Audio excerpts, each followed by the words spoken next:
Merci et bienvenue à tous. Effectivement, j'ai travaillé 33 ans pour Hydro-Québec dans les activités internationales. J'ai fait plusieurs projets, puis à la fin de ma carrière à Hydro-Québec, j'ai demandé 1 million pour faire un projet porteur d'espoir en Haïti et j'ai obtenu 1 million pour faire un micro-réseau à la région de la Brousse en Haïti qui comportait quand même 3-4 km de réseau moyenne tension, basse tension, des systèmes solaires, une petite centrale hydroélectrique, puis j'ai raccordé 25 familles. Ça, c'était la première phase. La deuxième phase que je voulais faire, qui était la deuxième partie, parce que ça prend beaucoup de temps, ça m'a pris 3-4 ans à ma retraite, puis j'ai fait ça en bénévolat sous la fondation Paul Gérard-Lajoie, qui est décédé malheureusement. Puis après ça, la deuxième phase, c'était de faire ce qu'on appelle un petit centre d'interprétation d'énergie renouvelable. Et les affaires sont compliquées un petit peu en Haïti, vous connaissez la violence, donc j'ai décidé de le faire chez moi, à ma façon, à mes frais, pour m'amuser.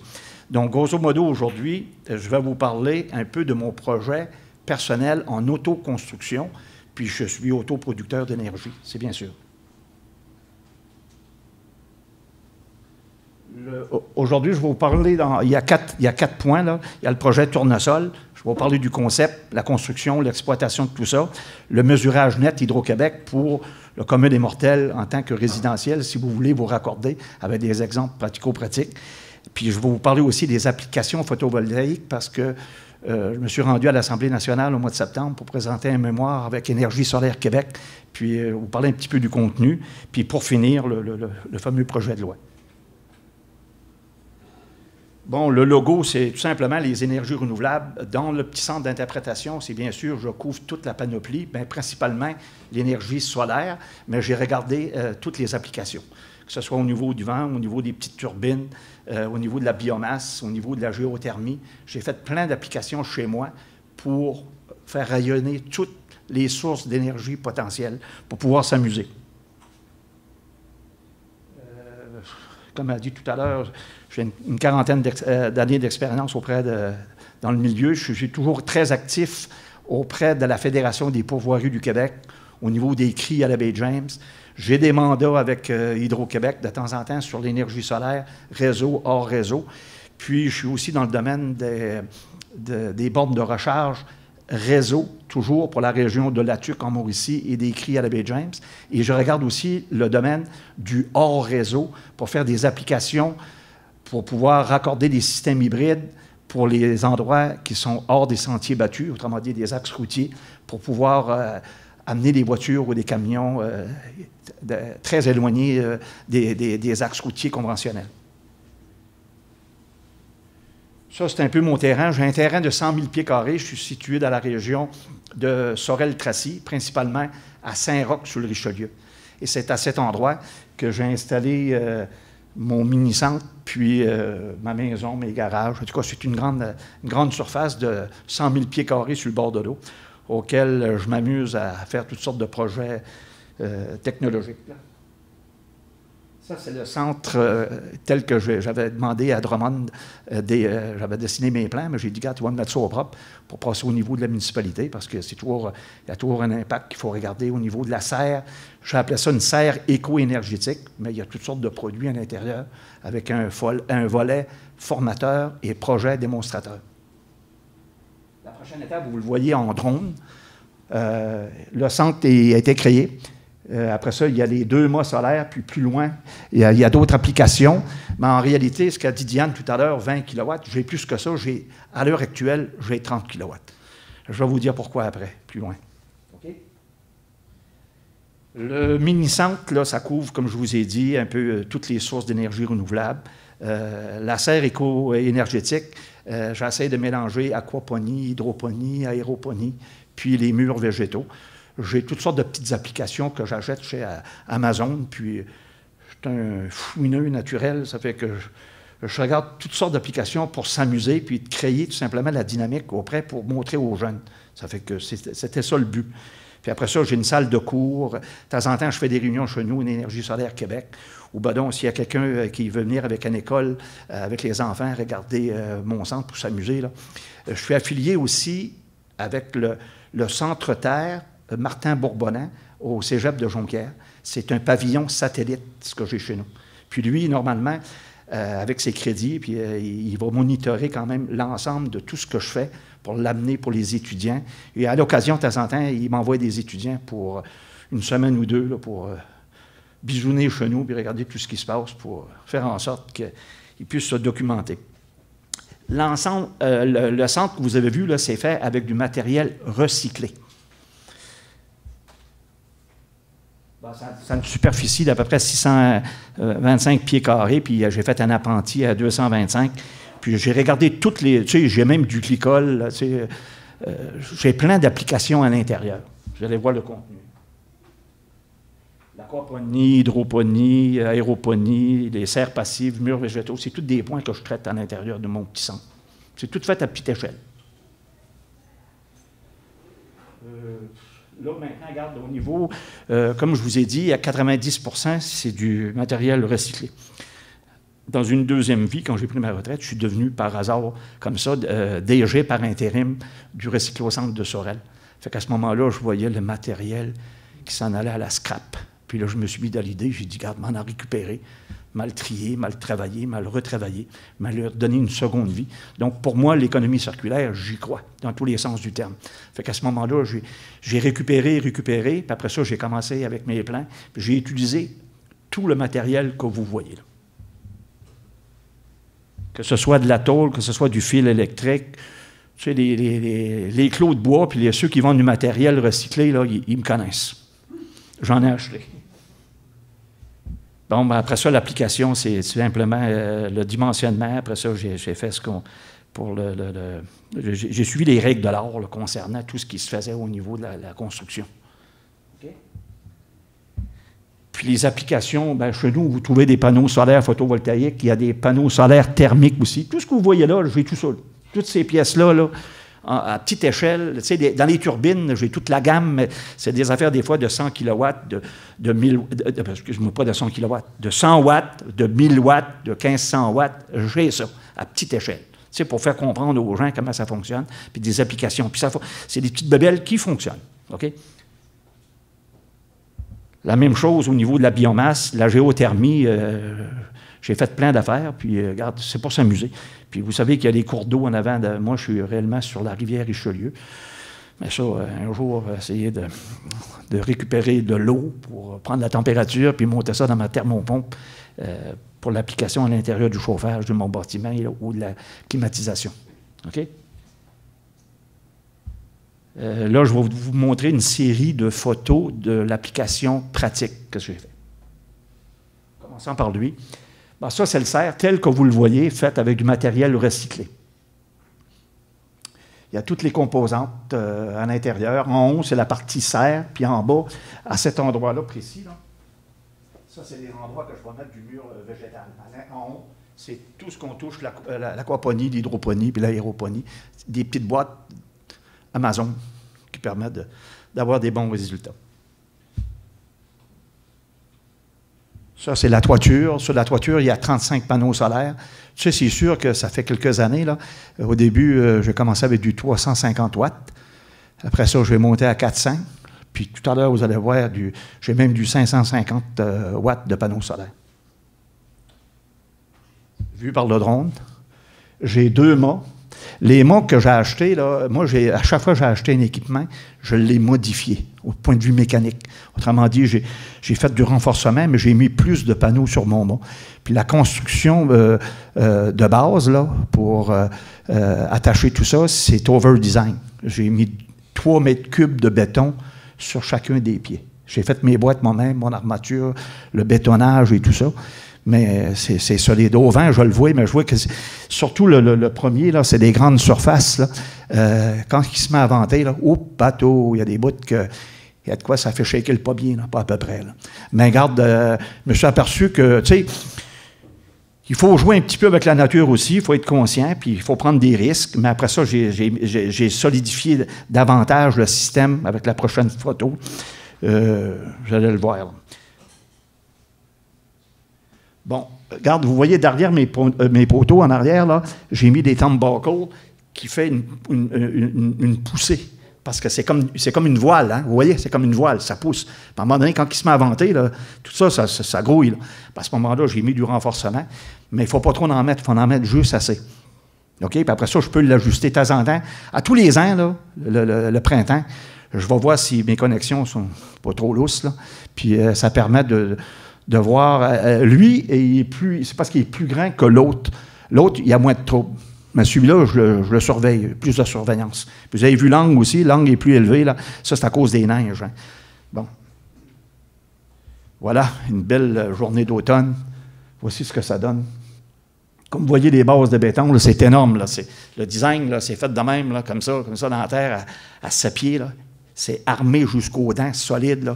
Pas grouillable. Là. Ça, il n'y a rien qu'à déranger là-dessus.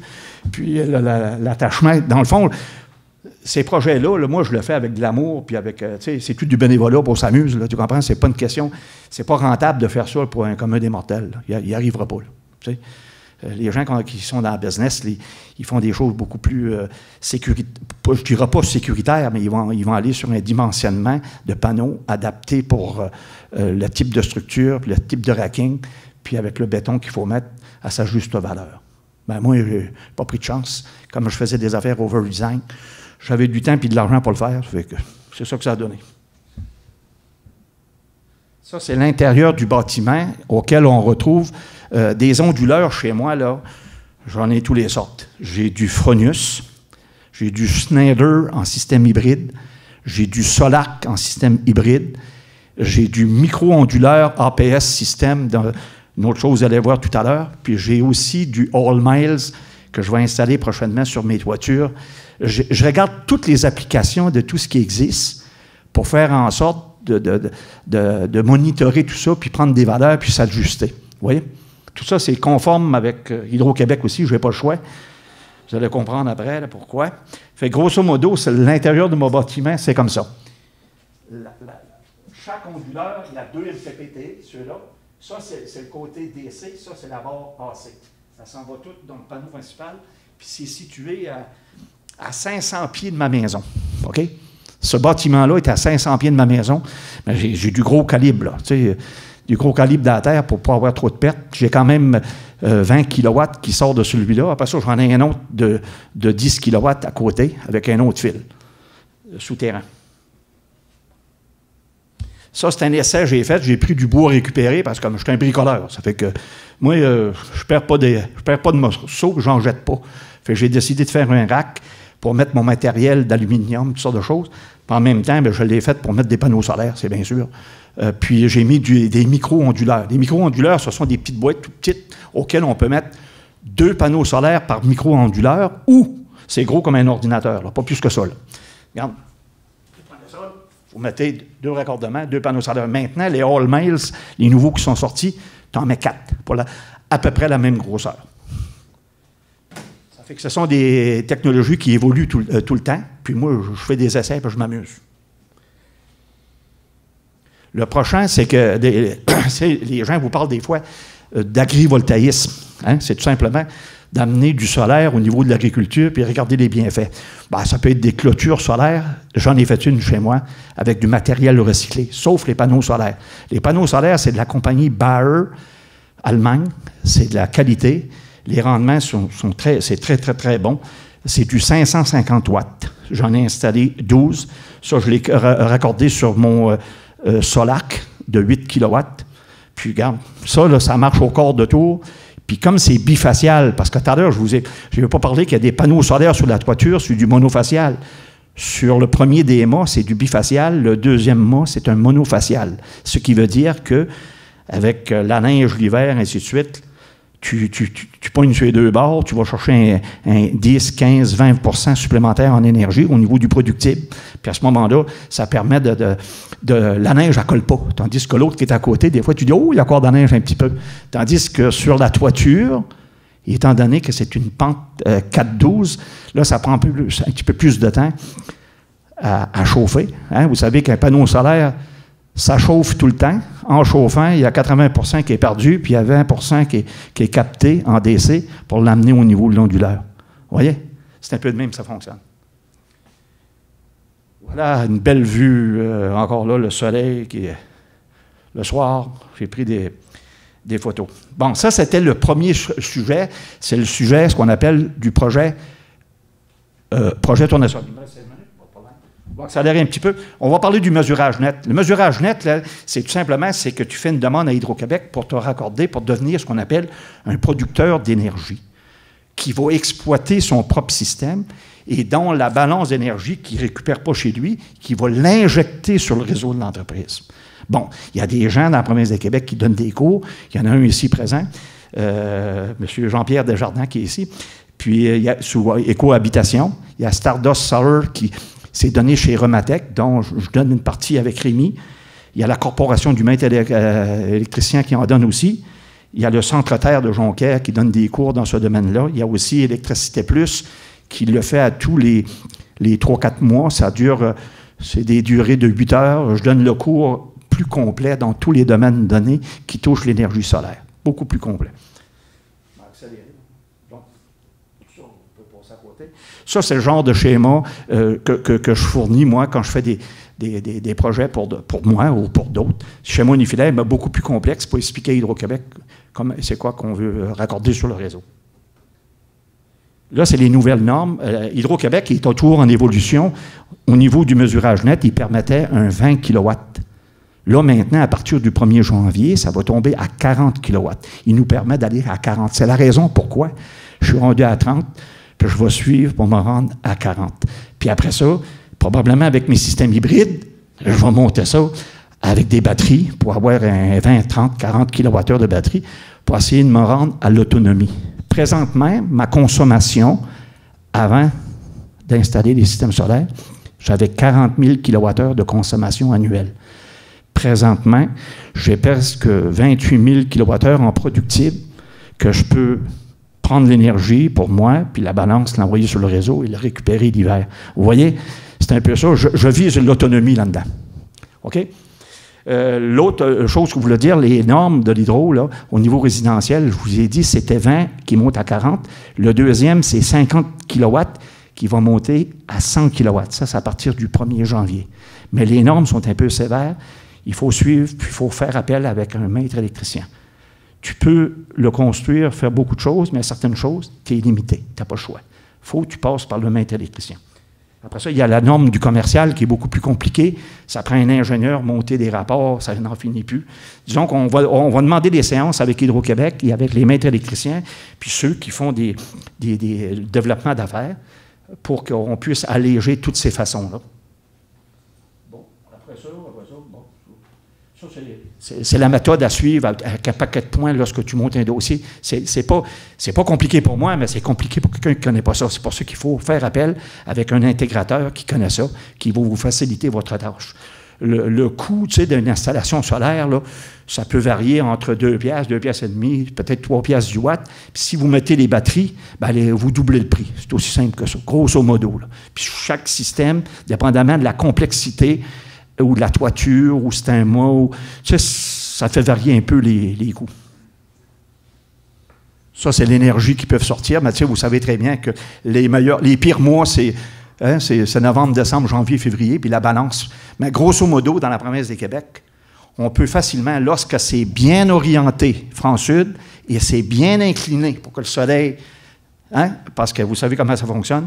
Le soleil est là, mais regarde, l'hiver, le soleil est là, puis l'été, il monte en haut, au niveau de la courbe. Fait qu'à ce moment-là, le productible annuel peut varier entre 1 1100 1 1200 kWh. Puis quand tu as du bifacial, tu peux aller chercher un 10-15 % de plus facilement. Les grandes applications, tu sais, la raison, je donne d'autres cours concernant qu'est-ce qu'on peut faire au niveau du bâti de la province de Québec. Il y a plein d'applications qu'on peut faire dans le système du solaire. Comme je vous ai dit, j'ai été à l'Assemblée nationale présenter un mémoire avec Énergie solaire Québec, puis il fallait démontrer, puis on a été retenus. Ils ont peut-être retenu une trentaine, peut-être qu'il y a 100 mémoires qui ont été déposés, on a été chanceux. On a été capable de rencontrer la ministre, puis expliquer un autre point de vue, puis déposer ce rapport-là. Mais on arrive avec des propositions d'affaires qui pourraient être intéressantes pour que le gouvernement du Québec puisse s'en inspirer pour l'intégrer sur le système de l'entreprise. Ça, c'est un potentiel qu'on pourra avoir sur l'autoroute 30 lorsqu'on regarde, on est à l'Institut de recherche d'Hydro-Québec, on prend un drone, on regarde tous les édifices qui sont devant nous. C'est où qu'on peut mettre du solaire, on peut en mettre sur les murs, on peut en mettre sur les toitures, ainsi de suite. Il y a des mégawatts d'énergie qui se perdent énormément. Moi, c'est pour attirer l'œil, pour que l'Hydro-Québec puisse regarder, puis donner, avec des ordres de grandeur, comment on pourrait meubler tous ces édifices-là pour participer à la transition énergétique et les besoins énergétiques, puis de faire en sorte d'amener des nouvelles infrastructures, puis de dynamiser le secteur économique local, puis faire travailler plus de gens dans cette enlignée-là. C'est un peu ça que notre rôle. Bon, ça, c'est des détails concernant ce que ça comprend. Qu'est-ce qui arrive là, au niveau du solaire? Il y a une baisse des coûts des systèmes solaires d'année en année. Vous savez très bien que le coût du panneau solaire baisse énormément. Là, il va y avoir une augmentation de tarifs, probablement de l'ordre de 3 à 5, 6. Puis d'ici 10 ans, là, le coût de l'électricité va monter au moins de 35, 40 ou 50 %. Donc, ça devient beaucoup plus intéressant. Puis si le gouvernement se décidait de mettre une subvention de l'ordre de 20 % pour créer cette dynamique-là, bien, il y a plein de gens qui vont adhérer à ça. Et pour terminer, j'arrive avec l'affaire d'énergie solaire, le mémoire qu'on a déposé. Bien, c'est des rapports d'une vingtaine de pages.